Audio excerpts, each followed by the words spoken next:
Hello guys, કેમ છો? તો ગુડ ઇવનિંગ. આજના બ્લોગમાં તમારું સ્વાગત છે. તો આજે છે ને એકદમ વરસાદી માહોલ બની ગયો છે અને પેલો નહીં કહેતા એકદમ અંધારા જેવું વાતાવરણ બની જાય એવું વાતાવરણ પણ બની ગયું છે.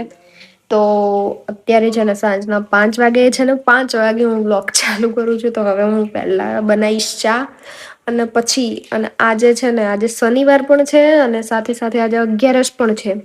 તો આજે જમવામાં પણ કંઈક 11સને રિલેટેડ બનાવવું પડશે, કારણ કે ઘરમાં મમ્મી અને વૈભવને 11સ નો ઉપવાસ છે અને બીજા અમે લોકો સાદું ભોજન ખાવા વાળા. તો હવે જઈએ પેલા ચા બનાવીએ અને જોવો છત્રી હાલ જ નવી લાયા છીએ, કારણ કે અમારે પહેલી વખત પહેલા ચોમાસામાં અમે લોકો લાયા હતા.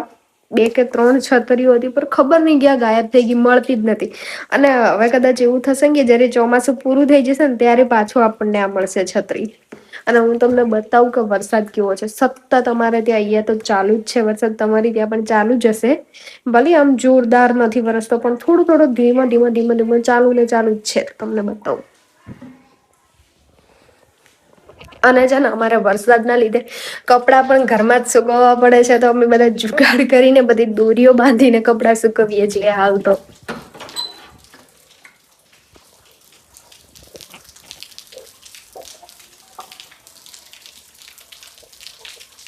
તો આપણે રસોડામાં આવી ચુક્યા છીએ અને એક બાજુ ચા મૂકી દીધી છે.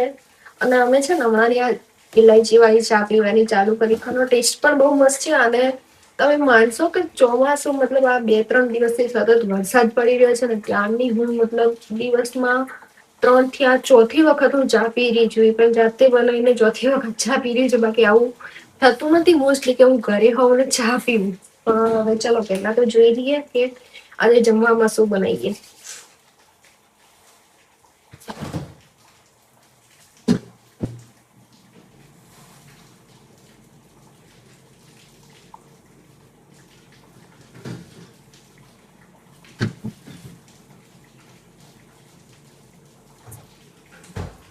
અને અમારા ફ્રીજમાં છે ને 2 થી 3 તપેલી ભરેલી પડી હોય ને દૂધની, એટલા મને કન્ફ્યુઝન થઈ જાય કે આજનું દૂધ કયું હશે. તો થોડોક ટાઈમ તો વિચારવામાં જ જાય. તો 11સ છે તો હું વિચારું છું ને કે આપણે બનાવીએ, સમજી જ ગયા હશો, બટાકાની સૂકી ભાજી. જેથી આપણે પણ ચાલી જાય, જેને ઉપવાસ નથી અને ઉપવાસ વાળાને પણ ચાલી જાય. Smart work. પણ તમે એક વસ્તુ વિચારશો કે આજે અમે 2 લોકો જમવા વાળા હતા. તો અમે સવારે ખીચડી બનાવી હતી. 2 નહીં 3 લોકો જમવા વાળા હતા. ખીચડી બનાવી હતી. તો બધી જ ખીચડી અમને એમ પડી છે. બધી જ ખીચડી એમ છે.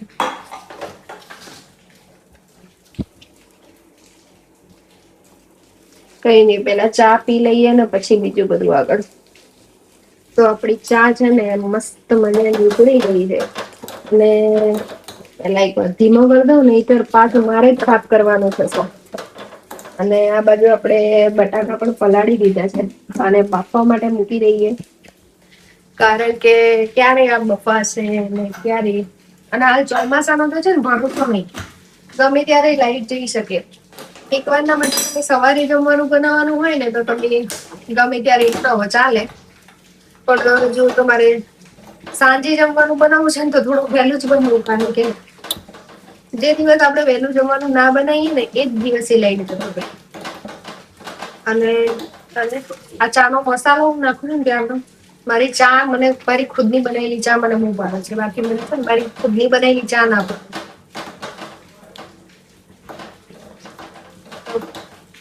ચલો હવે ચા લઈને જઈએ, ચા પીએ. એક વાર લાઈટ પણ બંધ કરજો. આજે તો છે ને વરસાદ છે ને એટલે મમ્મી ને એ લોકો પણ ખેતરમાંથી વહેલા આઈ ગયા છે. અને જો આ બિલ્લી રોજ દૂધ પીવા માટે અહીંયા બેસી રહેને સામને છે ને એનું વાસણ છે, એમાં એને દૂધ આપવામાં આવે.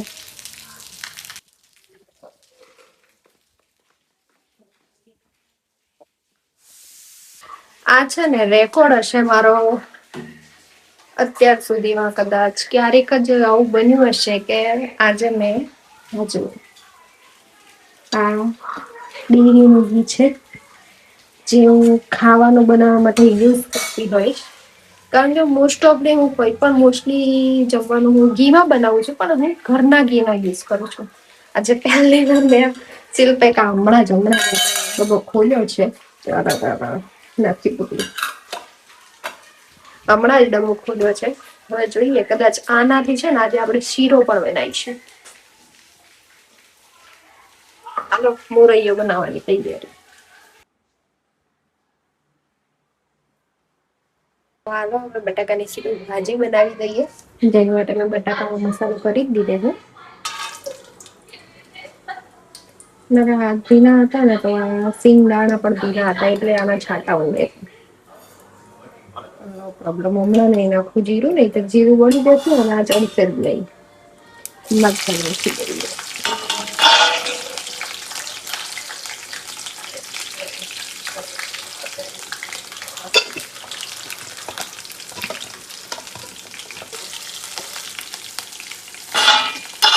તો આપણી સૂકી બાજુ ઓલમોસ્ટ બની ગઈ છે જુઓ. અને આ બાજુ મોરૈયો પણ બની ગયો છે મસ્ત. અમારી માટે રોટલી બની ગઈ છે. સૂકી ભાજી રોટલી જ ખાઈશું, પણ હવે 11 છે તો વિચારું છું કે રાજગરાનો શીરો બનાવું. પણ એકવાર વૈભવ પૂછું પછી બનાવીશું, કારણ કે હાથ થશે તો, કારણ કે ઘી આપણે ઘરનું ઘી છે ને ડેરીનું ઘી વાપરવાનું છે. મોસ્ટલી અમે છે ને ડેરીનું ઘી તો ખાલી દીવો કરવા માટે જ લઈએ છીએ, કારણ કે ઘરનું ઘી કદાચ આપણે જમવાનું બનાવવા માટે વાપરતા હોઈએ ને તો મતલબ થોડુંક ભેળ-સેળ થઈ જાય. મતલબ આપણે ક્યારેક કઈક એઠી વસ્તુ ઉડાડી દઈએ એટલા માટે સ્પેશિયલ દીવા માટે જ અમે ઘી લઈએ છીએ. તો થોડી વાર રહીને એને પૂછી જોઈશું, જો હા કહેશે તો પછી બનાવીશું રાજગરાના. બાકી આપણો પ્રોગ્રામ છે ને અહીંયા જ એન્ડ થઈ જશે.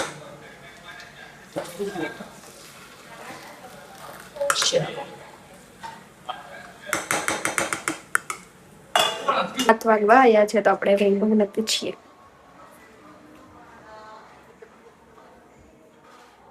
What are you doing? શીરો ખાવાનો? ઘી નહીં પણ મમ્મી કે બનાવવું પડે. કશું કાજે આવવાનું કે હું કશું મોન્યું છે એમ કરી. રાજગરાનું ડેરીનું ઘી છે પણ ઘરનું ઘી નહીં.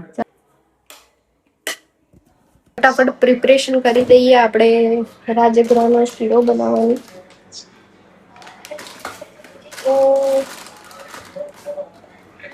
છે મને એમ કે નથી. અને રાજગરાનો શીરો બનાવવામાં આવે છે ઓનલી 5 મિનિટ થતી હશે બનતા સુધી. અને મને નહીં ખબર બધા કેવી રીતે બનાવતા હશે, પણ હું રાજગરાનો શીરો પાણીમાં બનાવું, કારણ કે પાણીમાં વધારે સારો લાગે. હવે પાણીમાં વધારે સારું લાગે એટલે કે મેં દૂધમાં ક્યારેય બનાવવાનો ટ્રાય જ નથી કર્યો.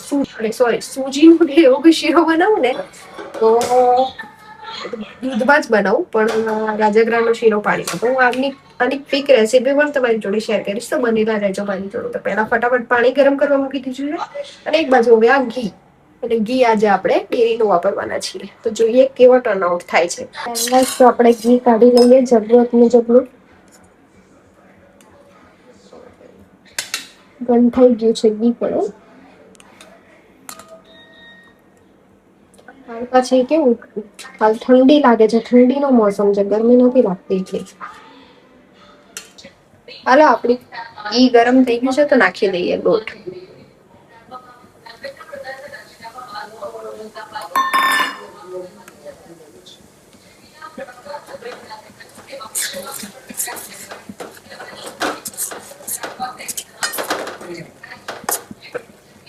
હવે આને થોડી વાર પકવા દઈ છે. ઘી ઓછું લાગે છે પણ ચાલશે. હવે આપણું પાણી પણ ઓલમોસ્ટ ગરમ જ થઈ જવા આવ્યું છે. મસ્ત આપણો શીરો ચડી ગયો છે. ખરાબ સ્મેલ આવવા લાગી છે તો પાણી રેડી દઈએ ફટાફટ. અને હવે જોજો કેવા ભડાકા ઉડે છે.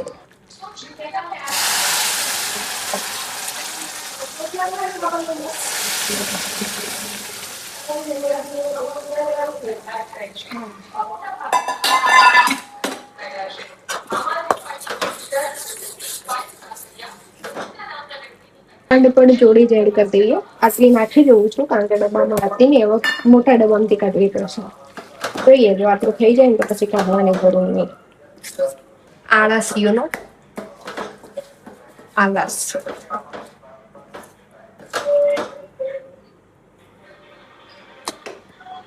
મસ્ત શીરો બનીને રેડી થઈ ગયો છે. આ થોડુંક મેં ચાખવા માટે કાઢ્યું છે, હું ચાખી દઉં.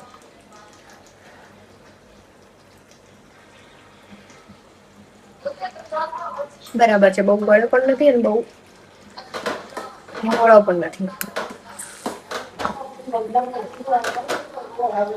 પૂરી 5 મિનિટ પણ નહીં થઈ આ શીરો બનતા.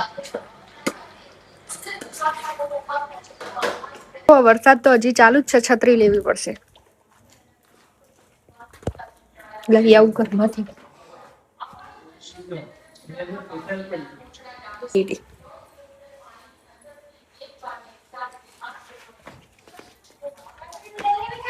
હા લીધી. કારણ કે છે ને હાલ જોરથી વરસાદ નહીં પડતો, એકદમ ધીમું ધીમું ધીમું પેલું કેવું શારમાં પાણી પડે એવી રીતથી. અને મેં કાલે જ માથું ધોયું છે તો મારે માથામાં જુબોય નથી કરવી કે ડેન્ડ્રફ પણ નથી કરવું. તો સેફટી. સો આઈ એમ રેડી. અમે ગામના મંદિરે જઈએ છીએ, ગામખાડામાંના મંદિરે. હું આ બાજુ નીકળી, મમ્મી પેલી બાજુના રસ્તેથી આવે છે અને જઈએ.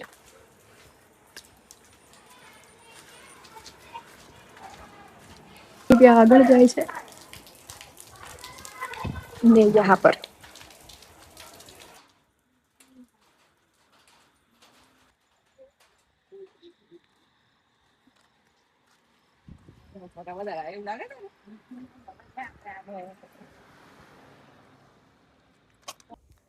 તો તમને આજનો વિડીયો ગમ્યો હોય તો ચેનલને સબસ્ક્રાઈબ કરવાનું અને બ્લોગને લાઈક કરવાનું ના ભૂલતા.